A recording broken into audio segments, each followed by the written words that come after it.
Good afternoon and welcome. Thank you for attending this session. Today, what we hope to accomplish is this will be a tandem session taught by my colleague Jessica Sheftel and myself. You'll be seeing her later on in this presentation. This presentation is a follow-up, kind of the closing session to our three-part presentations, or three of the presentations that we gave earlier today on the full animal welfare cycle. So how you develop a program, which was this morning, some of the applications in terms of how you apply those principles to the actual practice of animal care, wildlife care, up to the assessment process, and then how we record that. So we'll be closing the loop this afternoon on how we assess the efficacy of our program and how we close that loop with the ever so exciting recording and bureaucratic phases of an animal welfare program. So we'll go ahead and get started.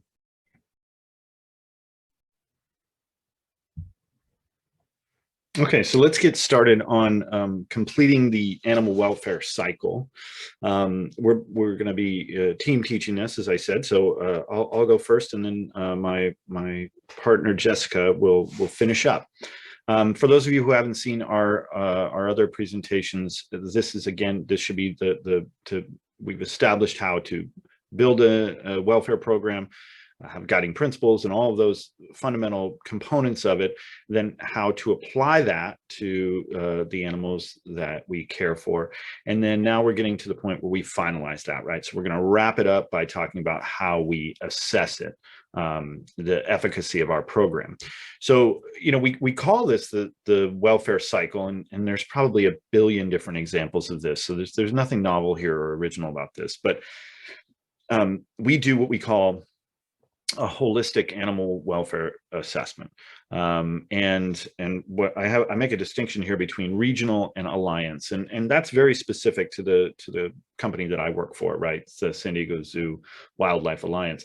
When we talk about alliance, I'm talking about the over-encompassing, the umbrella that covers all of the animals that we come into contact with. And so it's a little bit of a unique situation for us because we have two large zoos. We have a number of research facilities, research breeding facilities, and then of course we have plenty of our field sites. And our field sites are actually, you know, the sharp end of the conservation stick. And that's where we have animals in situ that are either preparing to be released or have been released and are still under some form of care. Typically, these are incredibly rare endangered species. So when I'm talking about alliance, I'm talking about the overall situation. When I'm talking about regional, I'm talking about that specific work unit that is working with those particular species or those particular animals. So the way the cycle works is we do the assessment, we generate assessment reports. Those then get turned into the applications, right? So then we start with the capacity building, which is training the folks in the tools that we use to improve welfare, or to add positive indicators of welfare, positive outcomes of welfare to an animal's experience with us. And then we go back, circle back around to the welfare assessment, and we can measure our positives or negatives. We can see where we've gone and whether or not we've improved. So I'm going to talk to you a little bit about that assessment part and the assessment reports. And then Jessica is going to talk about capacity building and how we go back to working that into the record keeping that allows us to measure our success or failure or progress or lack of progress, for that matter. This is a little bit outdated, but it hasn't changed that much. So I just wanted to share this with you. This is a standard from our accreditation group. So the Association of Zoos and Aquariums, established for years, had within their accreditation standards, which is something for accredited zoos that they go through every 5 years, I believe. And it's a full-blown assessment, inspections, from everything from, how your zoo is running from a financial perspective, the financial health of your zoo, the safety of the animals, the safety of the guests, all those things. But, it's obviously really based on setting a gold standard for animal care. And so developing a welfare standard that is measurable by these inspectors, who are all, mind you, are all professionals within the industry, it took a long time, right? And one of the things that caused a little bit of heartburn is that the Association of Zoos and Aquariums has over 200, zoos of varying degrees of financial resources, technical expertise, and all those things. So being accredited, those 200 zoos that are accredited have relatively high standards, and certainly have high standards of care. But it's hard from a financial perspective if you don't understand that welfare is that measuring, monitoring, improving, changing, any of the things that we do within animal welfare. And I hope you've gathered this over the course of these presentations. The easy way is to make it think that it's very resource dependent. And the reality is the program that we're focused on really perpetuating and getting folks to understand is the first part is to change procedure. Which isn't very resource dependent, right? Changing practices, changing philosophy, changing approach, changing procedures. Again, like I spoke of earlier, we have the guiding principles of animal welfare that we use. And so using those to kind of change your philosophical approach or your cultural approach to caring for animals isn't really that resource dependent. So the big part about getting a welfare standard out there was getting a good, really solid, clear definition of what animal welfare is, providing people with the tools, and a lot of those tools again were intellectual. So the standard is as written, and I'm not going to read the whole thing to you. Obviously, you have plenty of time to do that on your own, but you have to have a process, right? So for assessing animal welfare and the wellness of the individual animals. We're looking at this, of course, over the spectrum of time, different changes to animal environments, specific events that happens, all of those things. And there's the AZA definition there at the bottom, the animal's collective physical and psychological states over a period of time, measured from good to poor. One of the ways that this is, which you're required to actually really dig into and get to here, is that what we're meant to do is do an effective assessment over time. Those assessments have to happen on an annual basis now, right? So you have to at least have a way to look at the welfare of all of your animals at least annually, right? If not based on events. So there's a proactive side to it and a responsive side to it. In order to simplify things, the tool that we've built and the assessment that I'm going to share with you is designed to cover really all of those, right? So it's designed to be able to allow you to do an assessment on an entire herd of impala, an entire troop of gorillas, an individual parrot. It's also designed to be, general enough to cover end-of-life decisions as well. So when we talk about making a decision about humane euthanasia for an animal that has a chronic disease or some sort of thing like that, we can run it through this same process. And ideally, it allows us to get to the same place. So we do this annually. And when I say that we do this annually, I mean, that's at both of our facilities that are in San Diego. That's at our field sites that are elsewhere. It's a pretty comprehensive approach. So we talk about the inputs that we provide, right? So if you heard my presentation earlier on our guiding principles of animal welfare, those are based on the idea that we have the inputs that we provide to the animals and the outcomes to the animals. So here's an example of the first one, and this is the input of the opportunity for a strategically presented, well-balanced diet, in which we're looking at a diet that allows animals to process food in a way that matches their natural history. So there's, of course, the input of that is, do you do it? Do you provide that stuff in a way that makes sense? And I've made these all yes or no questions. And when we get to the analysis side of it, you'll probably understand why that's important. But essentially, we're asking all the caretakers to, and they do this via a survey, right? So we do it digitally, they do it via a survey, and they're asked about the animals that they care for specifically. Do you provide that input? It's a yes or no question, right? Once they, and there's a question for each one of these opportunities. The example I'm giving here is just the first opportunity. So if they answered yes to yes, I do provide these inputs, the next question they're going to be asked about is in line with that opportunity. Are the following measurable outcomes? Have those been observed? Can you observe these outcomes? Now, if you look at these outcomes that are listed here on the left side of the page, there's only 5 questions for each one of these opportunities, and it's simple, right? Is the animal at a healthy weight? That's a yes or no. That's a very simple question. If we look down, does the animal consume food and consumes and processes food in a manner that's consistent with natural history? Now, when we first developed this program, a lot of people wanted this on a scale. They wanted to have a 1 through 5 scale, right? So they wanted to have comments. So it's yes, but, or no, and there's a couple of reasons why I personally don't do that, and why I would encourage you to think heavily about doing that. One is that comments lead to a personal bias. The comments can sometimes expose a personal bias, right? And the second thing is that, you could do the comment that you think your boss is a jerk, and that's why the animals don't acquire food in a manner consistent with natural history. That's not what I don't want to ask about whether or not your manager is a jerk, right? I want to ask is whether or not your animal is absolutely and measurably providing these outcomes that you can see. So when we dig deeper onto that, we say yes or no. The comments things also, I can't analyze comments, right? I mean, I can't tell you what, I can't quantify comments. And what I really want is, again, going back to this foundation of having a really strong set of guiding principles. They either do or they don't. They either acquire food in a manner consistent with their natural history, or they don't. Maybe they don't do it all the time, or maybe they don't do it some of the time, but they do it or they don't. It's a yes or no.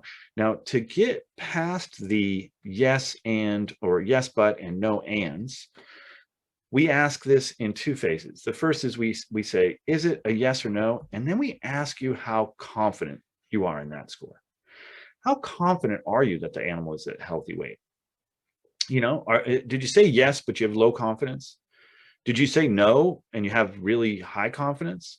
And this kind of allows people to use that yes and no but it also gives us an idea, and I'll show you how we use this tool later. It also gives us an idea of how effective their measurements really are, and is there anything we can do to make their measurements more effective.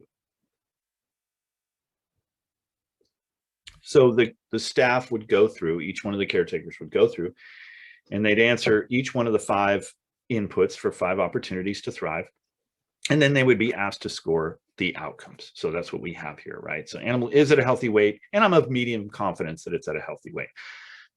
Just for, this is a fictional answer, because for most cases, people know that the animal have a very high confidence in weight. That's one of the few tangibles, right? So I mean, that's a very concrete, objective measurement. Either the animal is healthy or not. So then I kind of want to, this is a little bit of an eye chart, but I want to just give you an idea of how we measure this across the board of all of our different facilities. So this is some historical data, but we've kind of lumped it all together so that you can take a look at it. So one of the things that the first question that we asked was about inputs. Do you provide those things? So if you look at, and we call those aligned, right? So if you said yes, anytime we say yes in this survey, that means it's aligned. So it's aligned with the guiding principles, and it's aligned with what our expectations are.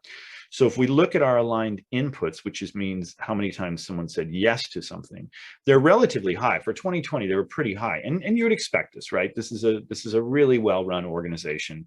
And the animals here, I can tell you, because I assess them every year, our team does, we know they're in really good shape. So the inputs are something that we look at to make sure, okay, are we doing what we say we're doing, right? Are we providing those inputs? So if you look at choice and control, and nourishment, the self-maintenance, which is a really big one. If you heard my presentation on opportunities to thrive, that's a really great one to have such a high level of input. That means the environment we're providing is very supportive. And we like to set it up so that we can compare it across our different facilities, so the different institutions, and this is mostly done for the executive team so that they can identify areas of opportunity. But as you can see, these are really relatively high levels of alignment on the 5 opportunities in terms of the inputs that we provide for the animals. Numerically, this is fun, right? This is valuable. Again, it's I don't want to mislead you into thinking that these numbers mean everything, because what is really crucial is that the people who are taking the survey are thinking about it and having a discussion about it. So the numbers are great. I need the numbers because, again, for the executive teams, so that I can compare and contrast over time. But personally, it's the discussion about, I don't know, Pat, do you really think that we are providing an opportunity for it to have choice and control? I want folks to have that discussion with each other. So moving on to the next stage, and this is kind of the meat of it, right? This is where we're able to start making some decisions about where we need to target our influence. And people often ask this question when you talk about animal welfare. Where do you start? How do you prioritize animal welfare concerns? How do you prioritize animal welfare needs? How do you do those types of things? Well, this is how we target it, right? So we look at those outcomes. And again, aligned means you said yes. Unaligned means you said no. So when I put the percentage up there, 56%, that means that 40 some odd percent is unaligned. So let's look at, and I believe this is actual data, and I'll go through it so you can see exactly what I'm talking about with the two measures. So let's just go ahead and take a look at the most obvious one, and it's the bottom one, and that is wildlife maintains a healthy weight. Like I said, this is relatively easy for us to know. 93% of the participants, almost 93.5% of the folks who answered this question said yes, the animal does maintain a healthy weight. And if you look at that little green check mark and that number 2.51, if you remember, the confidence in the confidence scale is a 1 to 3 scale. 1 is really low, 3 is very high, 2 is medium. 2.5 is above our threshold for saying that's a high level of confidence. So most people are agreeing that their animals are at a healthy weight, and they're very confident in that score. Now let's go to the flip side of that, the areas where we like to put our energy into, right? The areas we like to target. And that one is the top one. The amount of time spent feeding is similar to natural history. It's pretty low. Only 56% say it's aligned, and the confidence is pretty high. It's above median. So when this is a shining moment for us, right? This sticks out to us. We say, okay, well, so we have a low level of alignment in this particular outcome, and these people are pretty confident in the fact that it's not that high.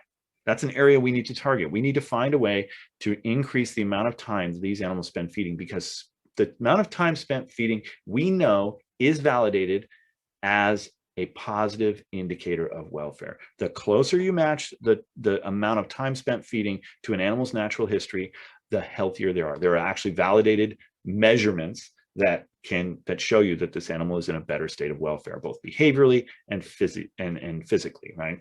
As well as psychologically and emotionally. So we see where we want to work on our feeding stuff is going to be right there in time.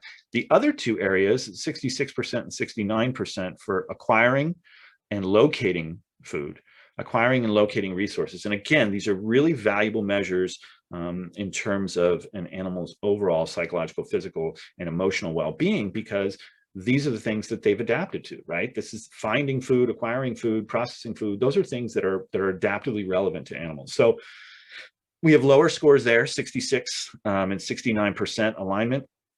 And again, we have really high confidence, or relatively high confidence in that. Now, it's important to remember that this is an average. This is all of the data collected from 2020. So this is every single animal in every single situation. So there are some places where this could, there are going to be areas where the outcome can be influenced by the survey, but it's our target spot. I'm not really worried about processing food, and I'm not really worried about weight. Those are both pretty high, pretty good scores. But in this situation, we're going to start putting our capacity building efforts into the amount of time spent feeding, acquiring food, and locating food, right? This is kind of really nerdy, so I don't know if, but I do want to share it because this is just another one of those kind of tangible measures. And when you're doing your assessments, what's really important, again, is the discussion. But you do need at some point tangible measures that you can evaluate over the course of time, so you can see if you have improvements or not. So this is an index that I do, and it's called the alignment index, and it's essentially a weighted index that measures the proportion of alignment to unalignment. And I weight it towards alignment, which means, for those of you who don't know what a weighted index is, don't waste your time. It's really nerdy, it's boring, and it's a very old school assessment, but it's also incredibly sensitive. So I do happen to like to use the equations down at the bottom if you really want to take a look at it. But let's just look at nourishment, right? So in 2019, we had an alignment score, an alignment index of 90. That's really high. So if you look at the fact that it's weighted, what that means is that if the index came out at 50, that means that everybody was unaligned. That's complete and total unalignment. If the score comes out at 75, which is why I have that red marker line, that means it's an equal balance between aligned and unaligned. So about 50-50, right? Half of the folks say yes, half of the folks say no. So we're always going above 75, right? 75 is our threshold. That's actually like our drop dead point. 75 is like scary. We have a problem. If we're at 75, we have a problem. We need to be in the 90s or higher, right? To feel confident that we're really heavily biased towards alignment as opposed to unalignment. So as you can see, you notice where we have drops from 2019 to 2020. And again, look at this stuff critically and be really critical about it. The areas where you have, and this is kudos to the medicine team, right? The areas where we have improvement is health, self-maintenance, choice and control. So those are all really great.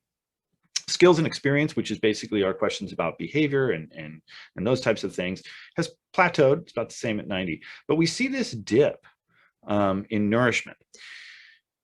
And you have to be careful about this because this could scare you. And you go, oh, why did that drop? Or, we've done all this work. Why did that drop? Well, really, to be fair, from 2019 to 2020, in this particular instance, because Jessica and I and our team are responsible for kind of the capacity building side of that, we know that the vast majority of this is education. The vast majority of this is increasing those conversations. The vast majority of this impact is people going, huh, you're right. The way I feed isn't in line with natural history. And again, we can see that artifact here, right? Is that up until 2018, 2019, we weren't openly talking about the amount of time an animal spent feeding. We weren't encouraging people to take a critical look at it. We weren't encouraging people to take a critical look at how they acquire food. Those are all valid, like I said, validated measures of positive animal welfare, but we weren't prioritizing those or highlighting those to folks. So people weren't looking at it. 2020, people started to look at it a little bit more critically. And this is, this is about 860, 870 responses. So, you can see, and again, the index is relatively sensitive. So a change one way or the other is pretty significant. And so we attribute this change from 2019 to 2020 in the nourishment questions or in the opportunities for a well-balanced, thoughtfully presented diet. We consider that to be an artifact of education. And we actually look at it as a positive thing. The alignment index dropped, but to us, it's a positive thing. More people are talking about it, more people are thinking about it, and they're answering these questions honestly. That's another thing that the alignment index gives you, is that if you have the opportunity, if you're the one doing your assessment, if you also have a really good gauge of all the animals in your population that you're working with, and you really do know, yeah, you know what, the tigers don't eat the way a tiger eats, you can tell if people are being honest in their answers. And so a lot of times these lower scores tell us just as much as an increase. They absolutely tell us just as much an increase. So again, this is the index that we'll use as a nice comparable to allow us to kind of see where we stand from the year before. So again, a little bit of an eye chart, but I want to, this stuff can always seem so complicated and can always seem so overwhelming to folks. And so I really want to emphasize that collecting the data is one thing, analyzing the data is another thing.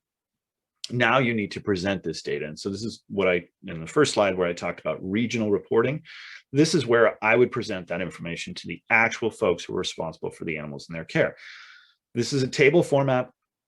It's relatively simple. It looks complicated, but it's not, right? So if we look at, the top table is the opportunity to express species-specific behavior. So that's our fourth opportunity out of our opportunities to thrive. And what I've listed there are all of the outcomes and how the folks scored them. Again, aligned is yes, unaligned is no. This particular work unit asks that I show them where they've gone up and where they've gone down. So if their percentage is in green, that means it's gone up from the year before. If it's in red, that means it's gone down from the year before. So again, we kind of see that this is the same effect. When you see something like the displaying behavioral frequency, when you see that the alignment on that goes down, that's actually a good thing in some cases, especially if it doesn't continue to go down. But if it just goes down for 1 year, that means, again, people are talking about it and they're starting to think about it, and they're really critically going, you know what? They don't display frequencies and that are consistent with natural history, and they answer honestly. And if you look, they're above that's the confidence score below that, so they're relatively confident in that. They're relatively confident in that behavior either existing or not existing. Overall, these are really good scores, right? There's two places where we want to highlight for this particular work unit where we want them to put their energy into, and it's the stereotypic behavior and the displaying frequency, behavioral frequency consistent with natural history. The lower ones, opportunity for choice and control below, those are all really good scores with really high confidence. We're not going to put a lot of energy into that. The tricky one, and this is a lesson I've learned, so this is kind of a, excuse me, kind of something I want to share with you. This is a lesson that we've learned the hard way. That question is incredibly awkward. It doesn't seem like it is because it's not that many words, but wildlife does not engage in stereotypic behavior. It forces you into this like double negative questioning of yourself. Like, so is yes mean it does, and no means it doesn't, or no means it doesn't, and yes, you know, it's a very confusing question that's written very poorly, and I take full responsibility for that. So we don't necessarily trust those results. And again, that was a pitfall that I made, right? So I'm not a psychologist. I don't understand how people, you know, interpret things or the best way to do a survey. I'm really asking yes or no questions about validated measures of welfare. I need to find a way to word that better, right? Or explain to people better, because I don't think they don't answer that question correctly a lot of times, because I don't think they know if it means does he or doesn't he engage in stereotypic behavior. So I'm not alarmed by that 61% and 38% and the relatively high confidence score, because I believe that's an artifact of my, you know, my shortcomings when it came to how I worded that. So the lesson is be wary when you ask the questions, you know, be critical and think about it from the perspective of what's the right way to ask that question. So again, and this is an example that will kind of, hopefully we'll have a chance for Jessica to show you how we do the applied side of this. But I want to give you, this is some information, some data from, I believe this is a reptile area, if I look at it correctly. And again, we're going back to that well-balanced diet stuff. So you saw the global numbers or the alliance numbers. Now this is pared really specifically down to a particular work unit. So a group that works with, say, you know, maybe 10 people and, you know, maybe 50 snakes, lizards, turtles, what have you, right? So we're asking them those questions about locating food in a manner consistent with natural history and acquiring food in a manner that's consistent with natural history. You know how snakes and turtles and lizards hunt. So we know what those things look like. We know what problem solving looks like for them. And it's pretty likely that they're accurate. It's pretty likely that snakes in the under human care are not doing things consistently with natural history. And then that's an artifact of our historical management of these animals. These are animals that we've been managing in captivity for thousands of years. So it's not that surprising to have these low levels of alignment and these really high confidence. They're very confident that they are not meeting this opportunity, that they are not seeing these outcomes, these measurable outcomes. Gives us a really great roadmap of where to target. So I can hand this to the area manager, the leadership team, and talk to them very candidly about, look, these are and when we go to species specific behavior, same thing. We've got really low, really low alignment and really high confidence. There's another one down there. I haven't highlighted it, but responsive to new learning skills via training. That's another one that's a little bit tricky, because again, with the reptile department, there is no training. So I don't care that that's a low score, right? That doesn't necessarily mean that, that there is a negative indicator of welfare because that alignment is low. It means that there is the absence of a positive indicator of welfare because the practice isn't employed. So you have to, again, consider whether or not that's a priority for you, whether or not that's important. But if we just target these particular areas, and we look at these particular behavioral suites that we want to raise the alignment on, they're basically telling us, the animals are telling them, and they're telling us, these are areas that we need to work on. So this table is actually a very functional way for us to target those particular regions where we need to employ our capacity building strategies. Now we have completed the assessments and we have targeted areas that we know we want to work on, as well as identified places where it might not be the priority to work on them right now. But what happens next? So now we get to the real applied portion of this. And one of the ways that we've discovered we can all work together is by coming together as a group and looking at all of the moving pieces that must be working towards the same goal in order to increase the welfare states of the animals that we care for. So we've started forming working groups here at San Diego Zoo Wildlife Alliance, focusing on a specific species or a group of species that have similar needs. And when we do that, we bring everyone together. We bring caretakers, curators, managers, nutritionists, veterinarians, anyone who might have a stake in the welfare of the animals that we're discussing. And we found by involving everyone in that conversation, we're really looking at the complete experience of the animal by taking everyone's specialty, everyone's area of expertise into consideration. We're able to build this really complex, dynamic experience for the animals that we care for. Again, welfare is not just a responsibility of the applied welfare department. It's not just a responsibility of caretakers, veterinarians, or nutrition. It really takes all of these departments working together, communicating consistently and concisely in order to make advances in the standard of care that we want to work on. We have several groups here at the zoo and the park. And again, you can see that we focus sometimes on one species or several. We also have field sites, some of our conservation projects on the island of Hawaii and Maui, as well as San Clemente. And then we've also worked with our conservation partners in Kenya, all with the same basic design, but the foundation is that it takes a group of people coming together. People have to be in the room that can remove roadblocks.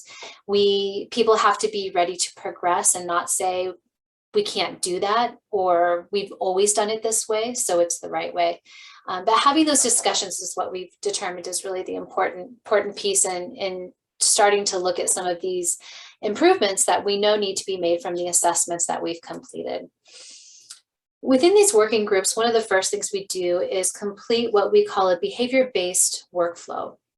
And this tool was designed by us to really look at the animal first, instead of looking at the inputs we're providing. So we come together, we think of any behavior that this animal might be exhibiting or that we want them to exhibit, maybe things that we know they can do from a literature research. And then we break those behaviors down into the various contexts and components. So for instance, if we're looking at foraging behavior, we might list out the different food items or categories of food items the animals might eat, or we might list the context in which they might eat them, such as arboreal or terrestrial. Once we've done that, then we take each of those contexts and components and start to look at the natural history adaptations that the animal would need in order to perform that behavior. So these are not only physical adaptations like trunks, hooves, sharp claws, but also mental, cognitive adaptations, things like having the ability to have a spatial map or being able to know what season it is in order to acquire a certain resource. And from there, then we start to look at outcomes. And outcomes are the measurable things that we would expect to find if we were successful at eliciting the behavior. So these could be things like an increase in feather condition, a decrease in body condition, or they could be things like finding feces in a specific place or finding the peel of a fruit, any of those really tangible things that give us the clue that the behavior happened, even if we can't see the behavior happening. And then the very last category are the inputs. So these are the things that we need to provide to the animal in order for them to elicit the behavior. But by putting inputs last, the item last, and putting behavior first, what it's really allowed us to do is focus on the animal first and look at the things that are really crucial and meaningful to the animal, just not looking at what inputs we have. Because if we only look at what inputs we have, we don't get very far. Because even though we might not be able to give a tiger a live deer, as long as we are seeing the same outcomes and the animal is using the same natural history adaptations to elicit that behavior, then it doesn't matter if the input is actually a live deer. It could be a carcass, or it could be a burlap sack full of hay. It's about the outcome and seeing that behavior, not about the input. So here's one quick example. This is a drinking example. This came out of doing a workflow for yellow-footed rock wallaby, and I think it surprised us all how complex we got with it, because we were thinking, yeah, all of our animals drink out of a Nelson drinker, a Lixit, or out of a water bowl.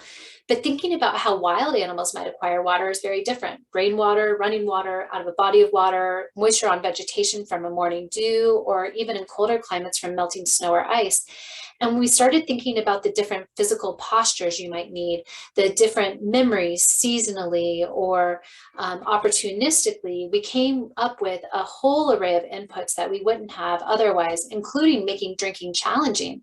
So making it so if running water is a high value resource, maybe you have to move some sticks in order to get to that water, or you have to overcome some sort of challenge in order to get to that resource that you want.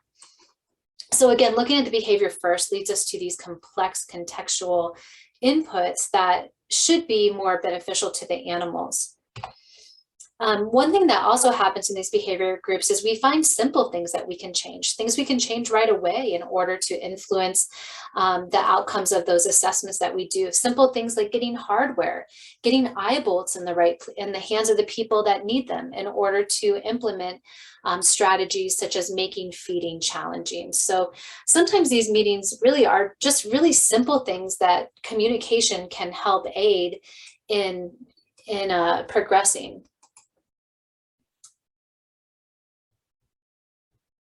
We had our elephant group come together, and one of the areas we wanted to work on was their ability to locate food in a manner consistent with natural history using senses and problem solving.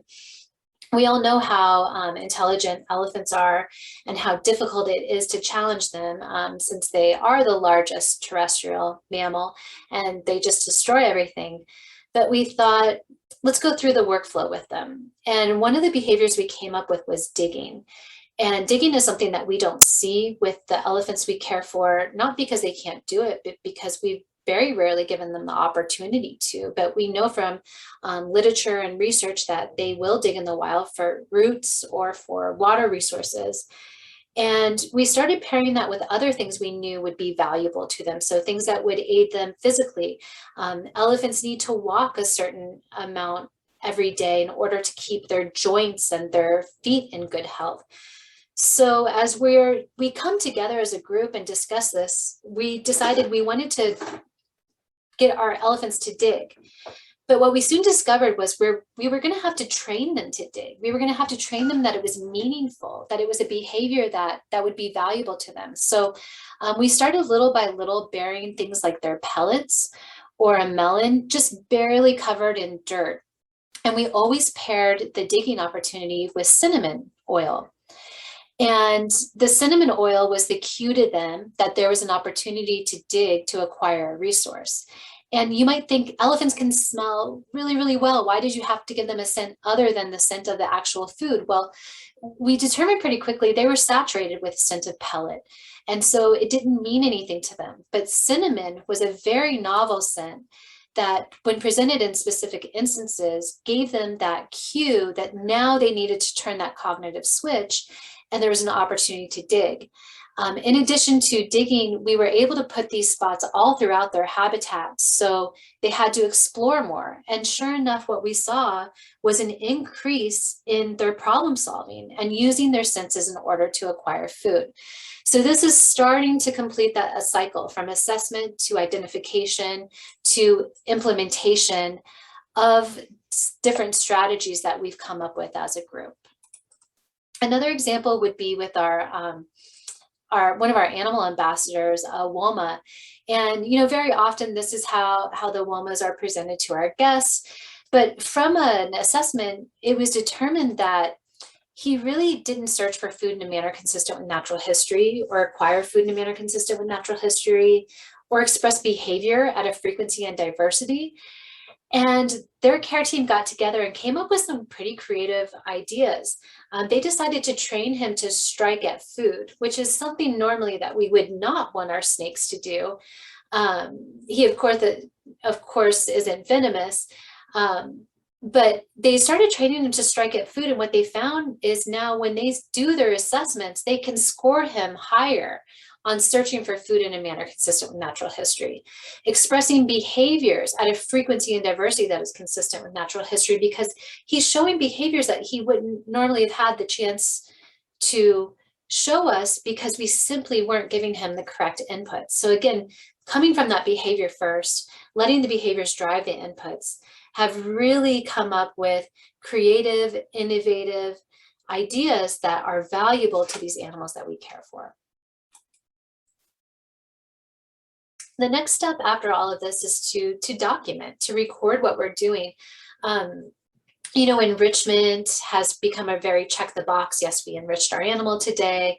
Records have become, kind of something that we do every day, but are very similar. And so what we determined was, let's take the things that we think are really meaningful to them. So looking at their experience, and let's just assess them all at once. So varied diet, is there temporal and spatial variation, looking at resource acquisition. Let's just put all the inputs on one document how often we're providing them with these inputs, and then take that final step of assessing it. So by taking the time to look at the overall picture or the overall experience, we've been able to document things that we're doing on a daily basis, but also looking at those things that might actually only happen once a year. And again, really looking at the expected outcomes. So what's the benefit to the animal as we're writing these records? This group, our Wildlife Connections group at the Safari Park, actually does a welfare assessment quarterly. And so again, you can see how this is now completing that cycle from assessment to identifying areas to work on, to implementation, and then to refinement and back to assessment again, where it's the welfare assessment that's driving these changes. It's always coming back to what's important to the animals. Are they thriving? And are we continuously modifying and adapting to the inputs that we know that they need?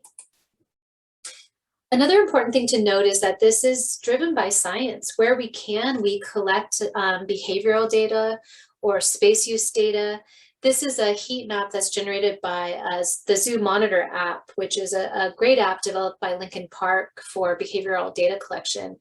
And this is a shot of our rhino yard in 2020 and 2021. And this simple heat map allows us to quickly look at where the rhinos are spending their time, and to use that along with the assessments to determine where they are in their state of welfare, and if by spreading out resources also affects their movements. So this is just one tool we can use to start to collect some of that objective evidence in order to tell us that we're trending in the right direction. I just want to thank you for your time. I have included contact information for both Greg and myself. We would love to hear from you, and thank you for being here with us today.